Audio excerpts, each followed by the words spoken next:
Di ladang perkebunan kelapa sawit, tidak asing lagi dengan anak sawit liar.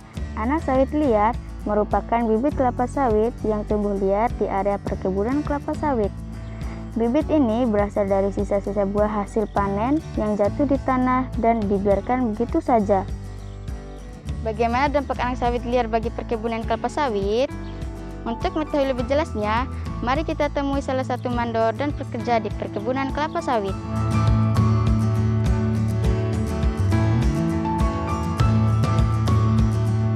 Boleh tolong jelaskan apa itu anak sawit liar?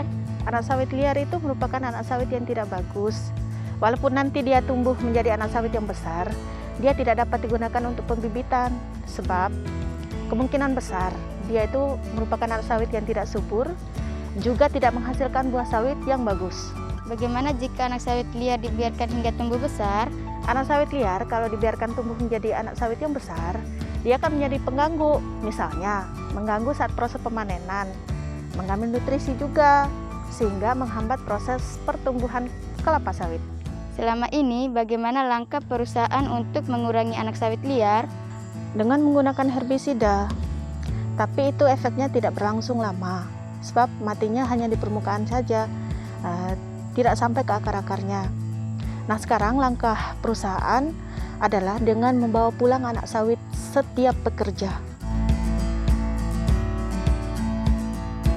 Wah, ternyata anak sawit liar sangat merugikan bagi ladang sawit ya. Selain permasalahan anak sawit liar, saya juga prihatin dengan kondisi lingkungan ladang sawit tempat saya tinggal. Banyak sampah berserakan atau tertumpuk begitu saja di tempat pembuangan sampah. Sampah-sampah ini diantaranya ada kantong plastik, sedotan, styrofoam, atau plastik pembungkusan makanan. Padahal, sampah ini merupakan jenis sampah yang sulit terurai oleh alam. Dari gambar berikut, kita tahu bahwa sedotan plastik membutuhkan waktu 20 tahun untuk terurai dengan alam. Bahkan, styrofoam membutuhkan waktu hingga 450 tahun.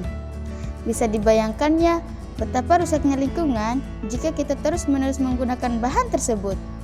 Berdasarkan permasalahan tersebut, saya memiliki ide untuk melakukan eksperimen, membuat tepung buat anak sawit liar sebagai bahan pembuatan alat makan edible seperti mangkok dan sendok. Dinamakan alat makan edible karena peralatan makan ini dapat dimakan dan tentunya ramah lingkungan.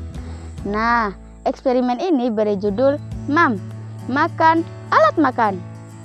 Adapun ruang lingkup dalam eksperimen ini adalah food teknologi, yaitu suatu cara untuk mengolah bahan makanan dengan membuat tepung umbut anak sawit liar.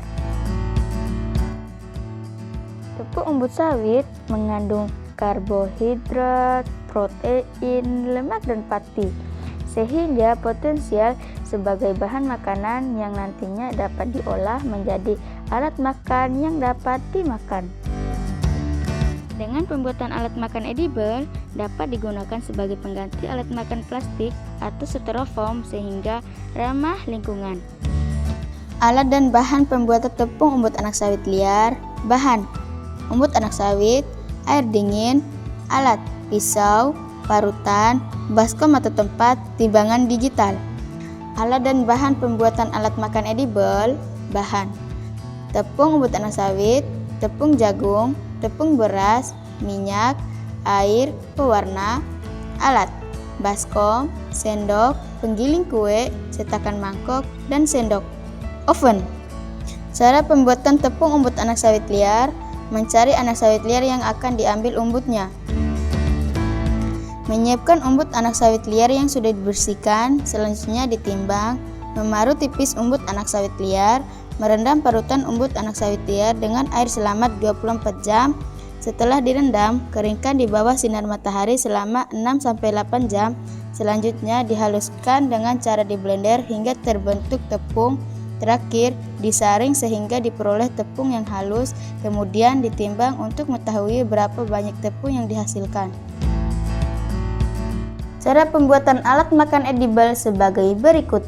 Mencampur 1 sendok makan tepung jagung dengan 50 ml air, kemudian dimasak hingga mengental. Membuat adonan dengan mencampur tepung jagung yang telah dimasak dengan 2 sendok makan tepung umbut, 1 sendok makan tepung beras, dan 2 sendok makan minyak goreng.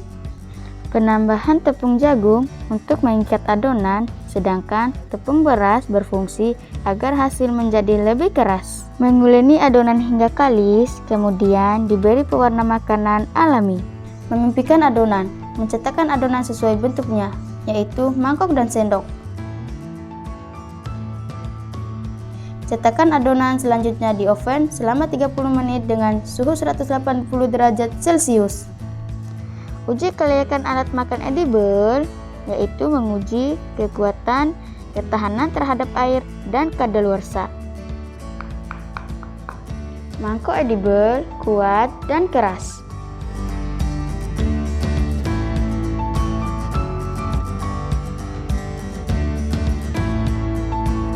Mangkok tidak tembus dengan air. Uji ketahanan air dilakukan dengan cara memasukkan sendok edible ke dalam air biasa, air dingin, dan air panas. Kemudian diamati dan dicatat waktunya hingga sendok hancur. Pada menit ke-20, terlihat bahwa sendok dalam air biasa dan air dingin masih keras dan bagus, sedangkan sendok dalam air panas sudah hancur. Pada menit ke-40, sendok dalam air biasa dan air panas sudah hancur, sendok dalam air dingin masih bagus. Pada menit ke-60, akhirnya sendok dalam air dingin sudah hancur. Uji kadaluarsa dilakukan dengan cara membiarkan alat makan edible pada suhu ruang dan mengamati sampai berapa hari dapat bertahan.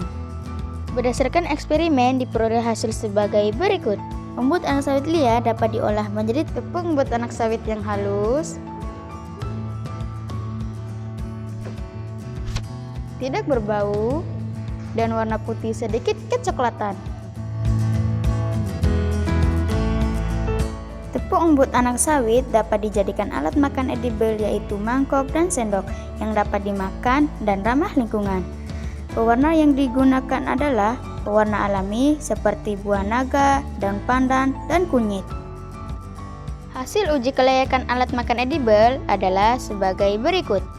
Bentuk keras dan kuat, tetapi jika digigit renyah, dan rasanya seperti biskuit sereal.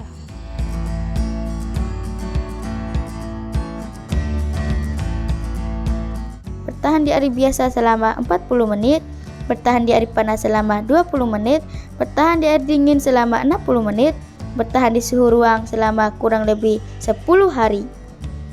Kesimpulan yang saya peroleh dari eksperimen ini adalah anak sawit liar yang merupakan gulma pengganggu ladang sawit. Dapat dimanfaatkan umbutnya sebagai tepung. Tepung umbut anak sawit ini kemudian dijadikan bahan pembuatan alat makan edible, yaitu peralatan makan yang dapat dimakan dan ramah lingkungan.